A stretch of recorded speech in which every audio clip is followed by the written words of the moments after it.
I first met in person with Mary E. in the summer of 2007. I had arranged with her husband of 15 years, Terrence, to see her for an interview. Mary had initially agreed since I was not a newsman, but rather an amateur writer gathering information for a few early college assignments, and, if all went well, some pieces of fiction. We scheduled the interview for a particular weekend when I was in Chicago on unrelated business, but at the last moment, Mary changed her mind and locked herself in the couple's bedroom, refusing to meet with me. For half an hour, I sat with Terrence as we camped outside the bedroom door, listening and taking notes while he fruitlessly attempted to calm his wife. The things Mary said made little sense, but fit with the pattern I was expecting. Though I could not see her, I could tell from her voice that she was crying, and more often than not, her objections to speaking with me centered around an incoherent diatribe on her dreams, her nightmares. Terrence apologized profusely when we ceased the exercise, and I did my best to take it in stride. Recall that I wasn't a reporter in search of a story, but merely a curious young man in search of information. Besides, I thought at the time I could perhaps find another similar case if I put my mind and resources to it. Mary E. was the system operator for a small, Chicago-based bulletin board system in 1992 when she first encountered Smile.jpg, and her life changed forever. She and Terrence had been married for only 5 months. Mary was one of an estimated 400 people who saw the image when it was posted as a hyperlink on the bulletin board. Though she is the only one who has spoken openly about the experience, the rest have remained anonymous, or perhaps dead. In 2005, when I was only in the 10th grade, Smile.jpg was first brought to my attention by my burgeoning interest in web-based phenomena. Mary was the most often cited victim of what is sometimes referred to as smile.dog. The being Smile.jpg is reputed to display. What caught my interest, other than the obvious macabre elements of the cyber legend and my proclivity towards such things, was the sheer lack of information. Usually to the point that people don't believe it even exists, other than as a rumor or hoax. It is unique because though the entire phenomenon centers on a picture file, that file is nowhere to be found on the internet. Certainly, many photo-manipulated simulacra litter the web, showing up with most frequency on sites such as the image board 4chan, particularly the X-focused paranormal subboard. It is suspected these are fakes because they do not have the effect the true Smile.jpg is believed to have, namely the sudden onset temporal lobe epilepsy and acute anxiety. This purported reaction in the viewer is one of the reasons the phantom-like Smile.jpg is regarded with such disdain, since it's patently absurd, though depending on whom you ask, the reluctance to acknowledge Smile.jpg's existence might just be as much out of fear as it is out of disbelief. Neither Smile.jpg nor Smile.dog is mentioned anywhere on Wikipedia, though the website features articles on such other more scandalous shock sites, such as Hello.jpg or Two Girls One Cup. Any attempt to create a page pertaining to Smile.jpg is summarily deleted by any of the encyclopedia's many admins. Encounters with Smile.jpg are the stuff of internet legend. Mary E.'s story is not unique. There are unverified rumors of Smile.jpg showing up in the early days of Usenet, and even one persistent tale that in 2002, a hacker flooded the forums of humor and satire website Something Awful with a deluge of Smile.dog pictures, rendering almost half the forum users at the time epileptic. It is also said that in the mid to late 90s that Smile.jpg circulated on Usenet as an attachment of an email with the subject line, "Smile, God loves you." Yet despite the huge exposures these stunts would generate, there are very few people who admit to having experienced any of them, and no trace of the file or any link has ever been discovered. Those who claim to have seen Smile.jpg often weakly joke that they were far too busy to save a copy of the picture to their hard drive. However, all alleged victims offer the same description of the photo, A dog-like creature, usually described as appearing similar to a Siberian husky, illuminated by the flash of a camera, sits in a dim room. The only background detail that is visible being a human hand extending from the darkness near the left side of the frame. The hand is empty, but is usually described as beckoning. Of course, most attention is given to the dog or dog creature, as some victims are more certain than others about what they claim to have seen. The muzzle of the beast is reputedly split into a wide grin, revealing 2 rows of very white, very straight, very sharp, and very human-looking teeth. This is, of course, not a description given immediately after viewing the picture, but rather a recollection of the victims, who claim to have seen the picture endlessly repeated in their mind's eye during the time they are in reality having epileptic fits. These fits are reported to continue indeterminately, often while the victims sleep, resulting in very vivid and disturbing nightmares. These may be treated with medication, though in some cases it is more effective than others. Mary E., I assumed, was not on an effective medication.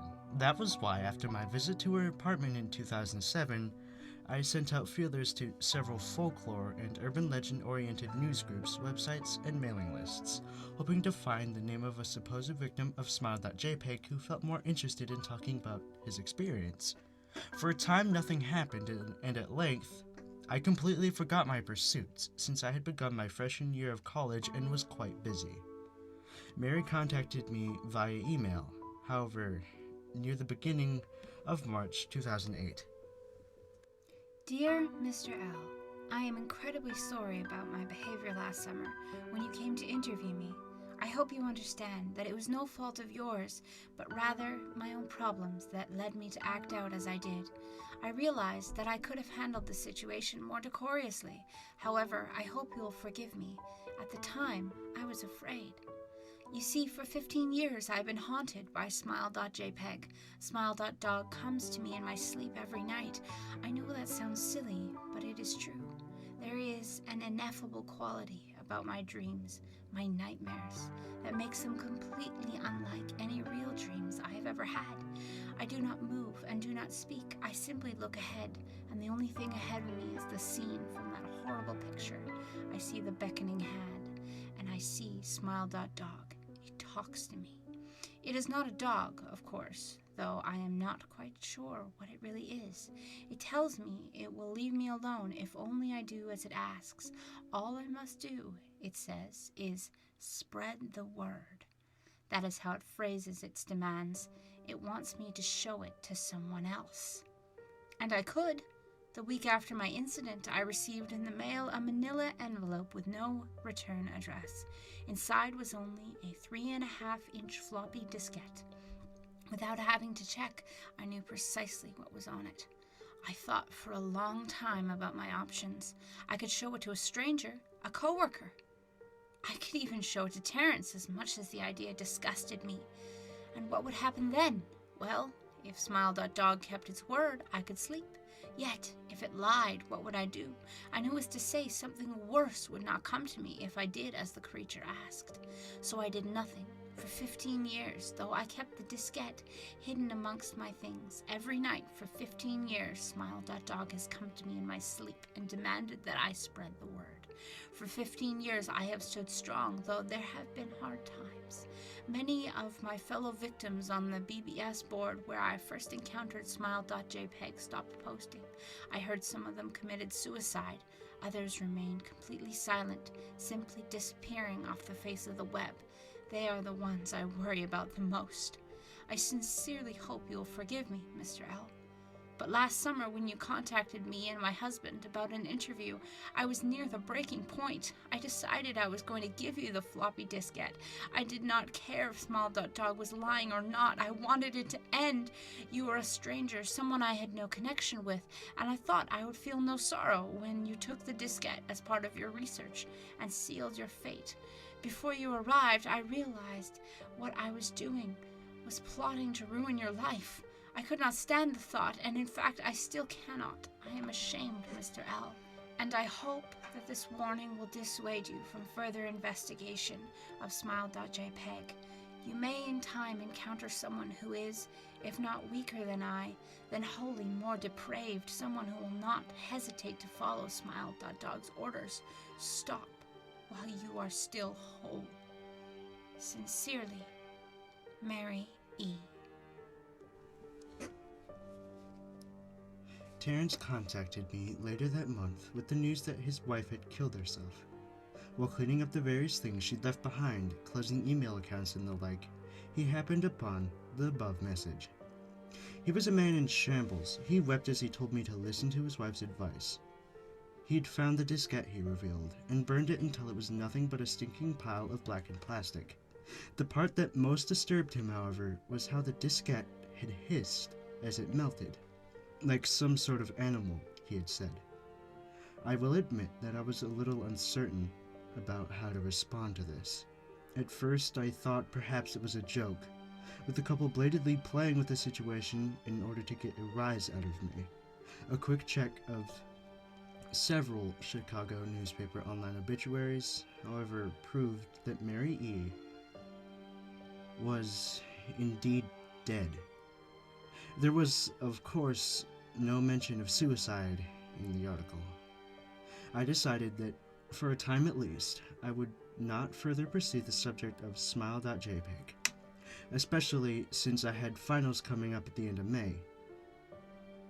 But the world has odd ways of testing us.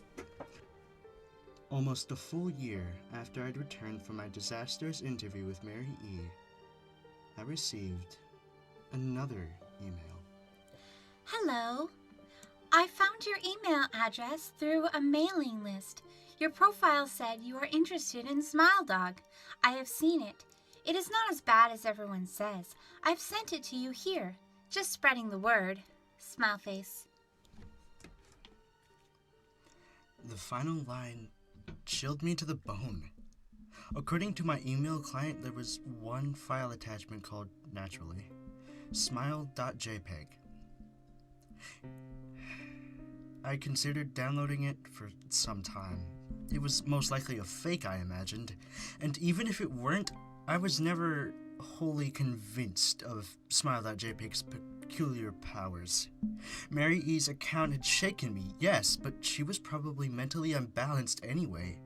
After all, how could a simple image do what smile.jpg was said to accomplish? What sort of creature was it that could break one's mind with only the power of the eye? And if such things were patently absurd, then why did the legend exist at all? If I downloaded the image, if I looked at it, and if Mary turned out to be correct, if smile.dog came to me in my dreams demanding I spread the word, what would I do? Would I live my life as Mary had, fighting against the urge to give in until I died? Or would I simply spread the word, eager to be put to rest? And if I chose the latter route, how could I do it? Whom would I burden in turn? If I went through with my earlier intention to write a short article about smile.jpg, I decided I could attach it as evidence. And anyone who read the article, anyone who took interest, would be affected. And even assuming the smile.jpg attached to the email was genuine, would I be capricious enough to save myself in that manner? Could I spread the word? Yes. Yes, I could.